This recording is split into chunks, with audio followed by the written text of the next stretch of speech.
Assalamualaikum warahmatullahi wabarakatuh. Alhamdulillahirobbilalamin. Allahumma shalli ala sayyidina Muhammad wa ala ali sayyidina Muhammad. Pemirsa KC News dimanapun Anda berada, salam jumpa kembali dengan saya Aziz Rahman di program Kabar Petang edisi Rabu 29 September 2021. Insya Allah beberapa menit ke depan kami akan menemani Anda mencermati dan menelaah berita paling menarik dan paling populer hari ini bersama narasumber yang kompeten di bidangnya dan tentunya dari sudut pandang Islam. Baiklah pemirsa, inilah Kabar Petang selengkapnya.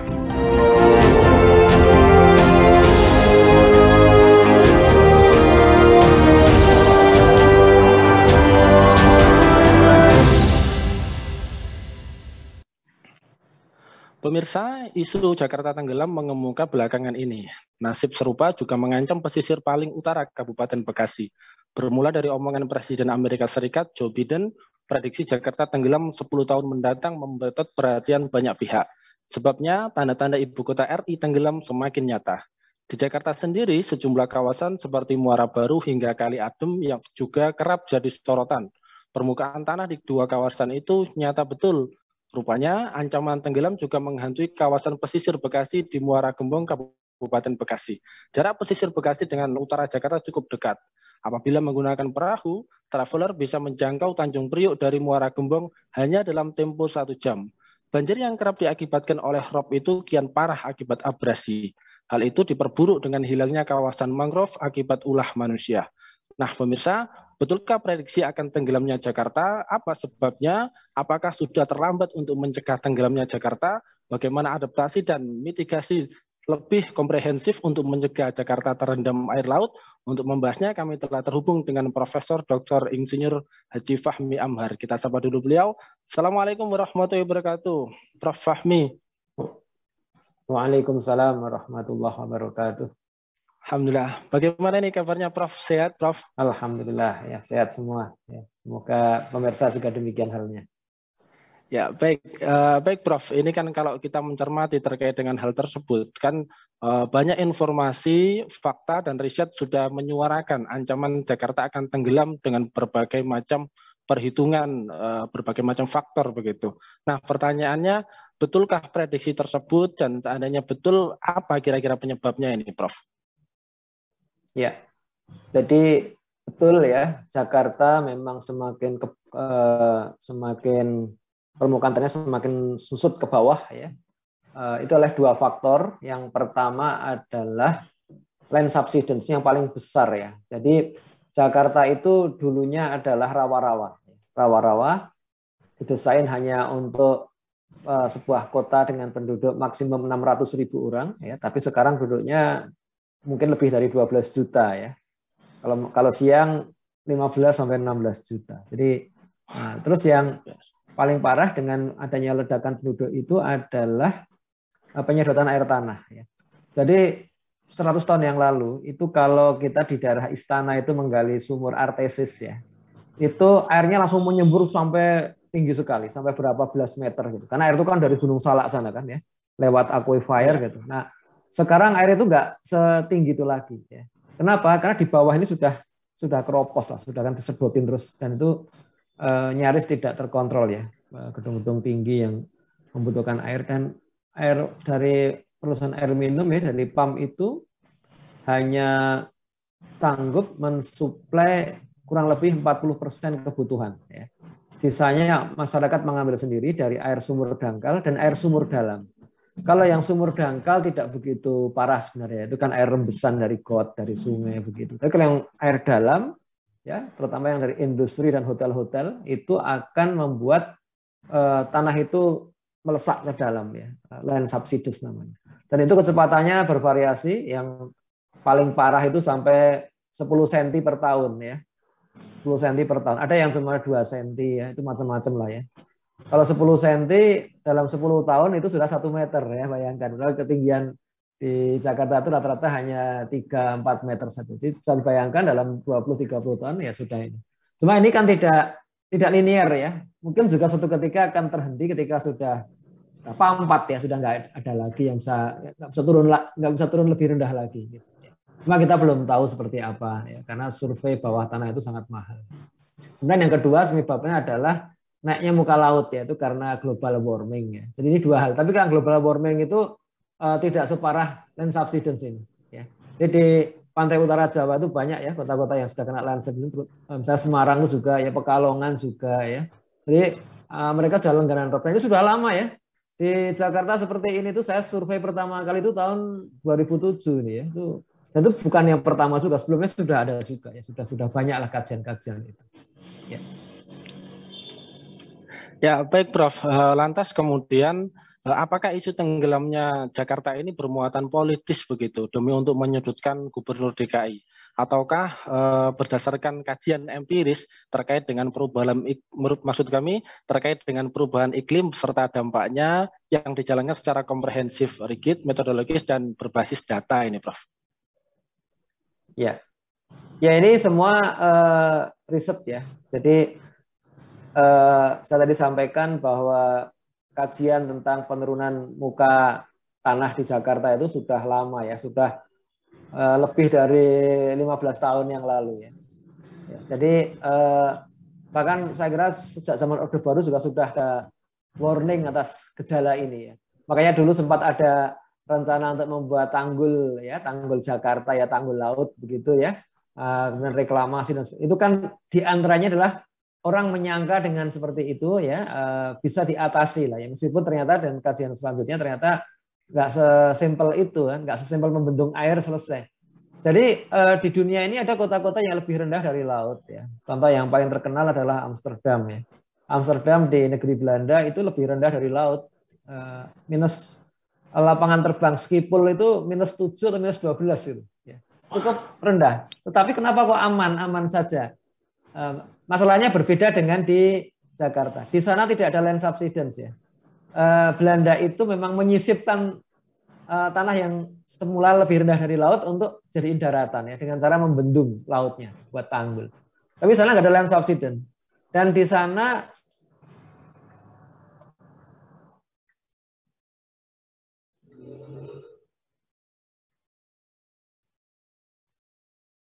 ya, mohon maaf putus sebentar tadi. Oh ya, silakan. Ya, di sana di negeri Belanda. Ya, di negeri Belanda itu sungainya memang kemudian dibendung sungainya supaya sungai-sungai Belanda dilewati sungai Rhine ya, sungai yang sangat besar dari Jerman ya, dari Swiss, dari Jerman itu dibuat tanggul sehingga langsung ke laut begitu ya. Dan bagaimana nih untuk air permukaan yang lebih rendah dari laut itu ya dipompa dibuang ke atas. Tetapi sekali lagi di sana nggak ada land subsidence dan di sana disiplin masalah persampahan sudah berjalan. Nah kita ini masalahnya nggak seperti itu ya, kita ada land subsidence. Yang kedua kita masalah sampah ini belum selesai ya, masalah air minum belum selesai sehingga penyedotan air dari tanah tadi ya, air tanah dalam itu tetap berlanjut, akan terus ada land subsidence. Dan kalau lebih rendah dari laut ya itu nanti buang air di ini, air yang kotor itu gimana ya, itu kan sampah semua isinya ya, itu persoalan ya. Nah Belanda bisa sukses karena dia tidak ada masalah land subsidence dan tidak ada masalah sampah. Jadi ini masalah non teknis kan itu kan ya, karena soal layanan air minum dan layanan sampah itu kan bukan terkait langsung ya, tapi ya tadi punya dampak yang serius. Ya. Baik Prof, lantas kemudian ini apa penyebab kenaikan air laut ini juga termasuk juga penyebab penurunan muka tanah atau land subsidence di Jakarta dan juga pesisir utara Pulau Jawa. Apakah ini berhubungan dengan kebijakan politik dan ekonomi negara ataukah murni dari fenomena alam sendiri, Prof? Ya, ada dampak dari kebijakan ya, kebijakan bahwa air minum itu tidak cukup ya, kan dikenakan biaya yang cukup tinggi ya, atau pengawasannya tidak baik ya, sehingga industri dan hotel-hotel itu menyedot air tanah itu ugal-ugalan lah, sangat besar. Itu kan ada pajaknya, tuh pajaknya lumayan tinggi ya kalau orang menyedot air tanah itu ya, sehingga banyak industri itu yang nakal ya, dia bikin sumur misalnya 3 gitu ya, tapi yang dia laporkan 2 ya, yang 2 ada meterannya, yang 1 nggak ada meterannya ya. Yang 1 bebas hidupnya. Nah itu ugal-ugalan ya, dan kalaupun nanti ada aparat yang mendeteksi ya, aparat masih banyak yang mudah disuap ya, mudah diajak untuk kompromi begitu. Jadi ini memang persoalan yang terkait dengan kebijakan ya. Tapi bukan kebijakan ekonomi. Ya kebijakan ekonomi yang langsung ya sebenarnya nggak harus begitu ya. Artinya banyaknya industri dan hotel-hotel di Jakarta tanpa suplai air minum yang cukup itu sudah sebuah kebijakan yang salah. Kenapa kok dikasih izin? Izin kan banyak banget ya. Jadi industri di Jakarta itu sangat sangat besar ya, sangat jauh di atas kota-kota yang lain ya. Andai kata industri itu diizinkan di kota-kota yang tidak ada masalah land subsidence, tentu akan berbeda halnya ya. Tapi memang ini di kota-kota yang lain juga mirip ya, seperti di Semarang juga sama, di Pekalongan sama ya. Mungkin akan lain halnya kalau industri itu ada di Batam misalnya. Batam nggak ada masalah land subsidence ya, nggak ada itu. Atau di ya kota-kota yang nggak ada masalah itu. Tapi ini kan antara kebijakan dan teknis itu kan harus nyambung ya. Masalahnya kan kadang-kadang para pengambil kebijakan tuh nggak mengerti teknis ya, nggak mengerti sains ya, bahkan menyangkal ya. Ya contoh yang jelas sekali itu dulu waktu kota Palu akan dibangun itu kan ditolak sama geolog kita yang kenamaan saat itu ya, Profesor J.A. Katili ya. Dia menolak karena Palu itu dilewati sesar gitu kan, sesar Palu Koro. Tapi ya zaman itu diabaikan saja ya. Dan terbukti tahun 2017 ada gempa yang sangat besar, rusak luar biasa. Jadi ya itu peringatan dari para ilmuwan itu kadang kejadian benernya baru setelah sekian puluh tahun ya. Artinya Prof. Katili juga sudah meninggal, sudah nggak ada. Jadi itu terjadi lah. Nah ini yang Jakarta itu bisa demikian juga ya. Jadi warning bahwa Jakarta mohon di stop ya, pembangunan jangan terus bergelora seperti selama ini ya sudah lama itu tahun 80-an sudah bergaung gitu. Jadi 40 tahun yang lalu sudah tahu orang bahwa Jakarta ini punya batas limit pertumbuhannya. Tapi ya kalau lagi kebijakan itu kan ya ini kan ada penduduk yang butuh pekerjaan, butuh pertumbuhan ekonomi, macam-macam lah gitu. Jadi ya efeknya setelah sekian puluh tadi karena daya dukung ekologis Jakarta itu nggak tinggi ya. Dulu Belanda itu membangun kota hanya untuk 600.000 penduduk. Sekarang sudah 12 juta. Ya. Seperti itu kira-kira. Masya Allah, ini berbagai macam persoalan kompleks ya. Lantas kemudian kalau kita mencermati dan melihat fenomena tersebut, apakah ini sudah terlambat ya untuk mencegah tenggelamnya Jakarta ini, Prof? Ya, kalau kita tetap bisnis as usual kayak sekarang udah terlambat ya.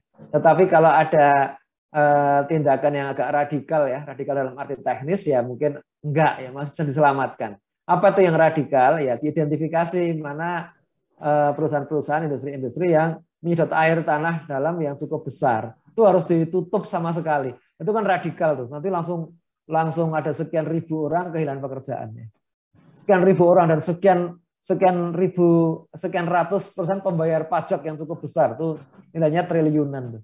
Itu siap nggak seperti itu? Ya. Ini kan radikal ya, dan itu nggak disukai. Yang radikal kan nggak disukai. Nah, tapi ya itu salah satu cara. Kalau itu hanya menghentikan laju land subsidence ya. Tapi ancaman robnya kan masih berjalan. Artinya kalau dibiarkan sekarang ini nggak makin tenggelam ya.